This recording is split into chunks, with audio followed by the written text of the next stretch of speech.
Yikes! Whoo-wee! The Pacers just got run over by the Boston Celtics. Oh, did anyone get the license plate of that truck? Because that was brutal. 37-point loss for the Pacers in Boston. 142-105. Both numbers alarming for the Pacers. They very rarely win when they only score 105 or below 115, 113 really. And they never win when they give up 142.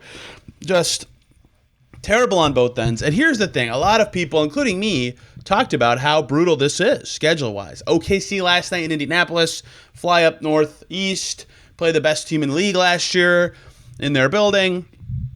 A very annoyed Boston team after 2 losses in a row. So travel back-to-back against a great team who's in the mood to crush somebody, right? That's as tough as it gets.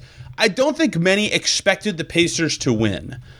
However, that was something different. That was just brutal for the Pacers. A team they lost 155-104 to last year. So the Celtics do have a history of doing this to the Pacers, but effort moments just really hurt to watch for a team, right? And they're deflating and they look rough, and it leads to questions that really shouldn't be there given the situations available to the Pacers. Added context is needed besides just that this was a travel back-to-back against the pissed-off Boston Celtics, and that's that the Pacers did not have Andrew Nembhard again. He's been huge for them as a connector, as a defender, as many things since returning from injury earlier this month. They also don't have Obi Toppin for just the second time this season. He got hurt against OKC last night, so down those 2 rotation guys, plus Aaron Nesmith, plus the continued absence of Isaiah Jackson.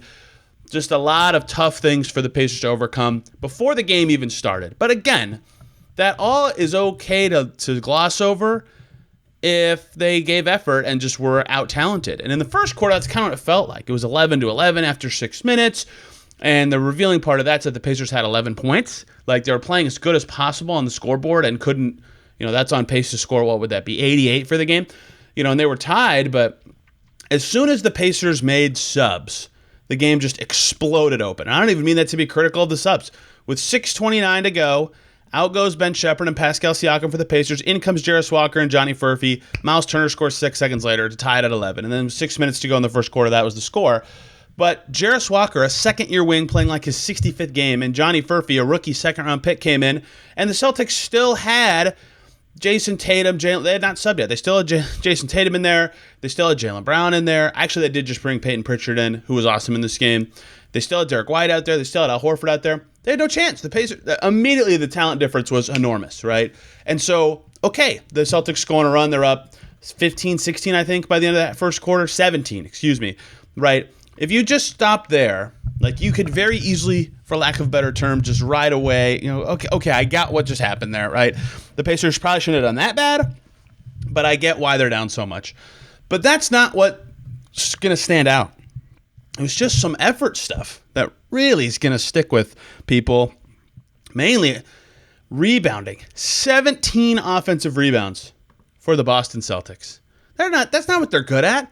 They are just a machine offensively and defensively who dominates you per possession, not with total possessions. 52-39 rebounding battle. Obviously, the Celtics are going to win the defensive rebound battle since they missed way fewer shots, but they won the offensive rebounding battle. Peyton Pritchard was this game's leader in offensive rebounds. He's my height, and I don't even mean that to say that I'm tall. It's just he shouldn't be.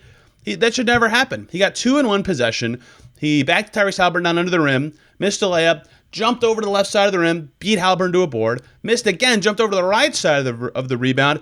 Haliburton was the second closest guy, maybe could have gone a little harder there. Ben Mathurin was close, he didn't get it. And then Pritchard scored. Then a couple possessions later, Peyton Pritchard got one over Miles Turner. It's just like that kind of stuff just can't happen. Jaylen Brown, 3 offensive rebounds, 2 for Jordan Walsh.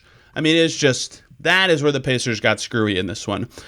And that bled into other aspects of this one. Pacers fouled too much, sloppy in the defense, not enough effort on the glass.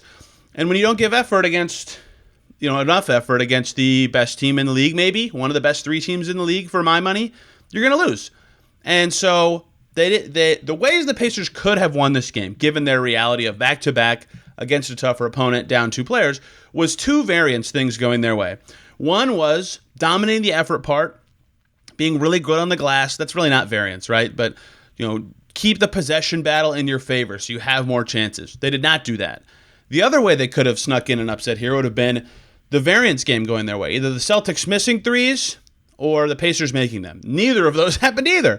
The Celtics were 23 of 57 from deep. That's 40%. 6 for Jaylen Brown, 4 for Peyton Pritchard, 3 for Al Horford. They were shooting really well, and Sam Hauser still had a terrible shooting game, and they still stat well as a team. The Pacers were 11 for 39. That's under 30%. Tyrese Halliburton made 3, Pascal Siakam made 3, Thomas Bryant made 2. If you're good at math, that's 8 of the 11 makes from 3 players.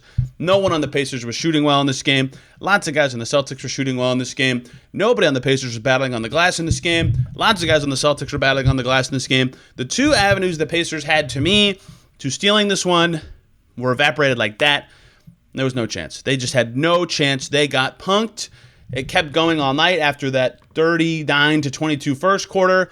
28-23 in the second quarter, 36-33 in the third quarter, Pacers' best offensive quarter, but not good enough defense, and then 39-27 in the fourth. Pacers lost all 4 quarters. They lost the rebounding battle. They lose the turnover battle. They lose the foul battle. They shoot worse from 3. They shoot worse from 2. They got smoked, just hammered. Again, I think people get it, but also you can't lose like that. You can't lose that badly in the NBA. It's just awful. Pacers 2 losses in a row. I think, again, people understand why with the opponents they played, but the way it happened in both leaves a lot to be desired from many. Tyrese Halliburton clearly was looking to shoot. It went better for him than it did the night before. That was maybe the best thing that came out of this game after a night he only took 6 shots and had 4 points, and it was a huge factor in a very close game. He was 6 for 13, made 3 threes, 9 assists, 4 boards, only 2 turnovers on his way to 19-9, very close to his season averages from last year. A little bit better shooting would have been nice from him, but he was probably the Pacers' most consistent offensive performer in this one. He was the only starter who played deep into the third quarter. Ben Mathurin came back in the fourth, so I guess that counts. But he was with a fully bench unit at that point. So Halliburton, clearly an effort to get him going. Siakam, Turner, and Shepherd played all under 24 minutes in this game. Mathurin was all right as well. 18 points for him. He was actually having some wiggle. 6 boards, got to the foul line a few times. I thought he was okay. Jarris Walker was the bench standout in this one. He had 15 points and 5 assists. No rebounds. He's got to be more physical. A big problem for the Pacers in this game was that rebounding, but he made some nice plays in the second half. He's had some nice offensive games of late, which is good because Johnny Furphy didn't make anything. TJ McConnell was 4 for 11. Not a good bench night for the typical Pacers guys. Thomas Bryant, though, was probably the third standout Pacer to me, especially compared to expectations.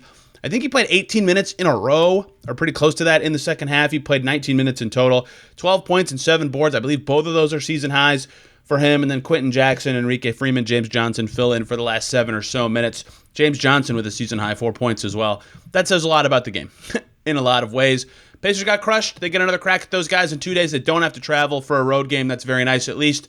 Tough for a team to beat somebody 2 times in a row, but the angry Celtics are very good. It's going to be tough for the Pacers. You know we'll have coverage of that game right here on this channel. And for more on Pacers Celtics Round 1 in Boston, check out the Locked On Pacers podcast. Thanks for watching. See ya in the next one.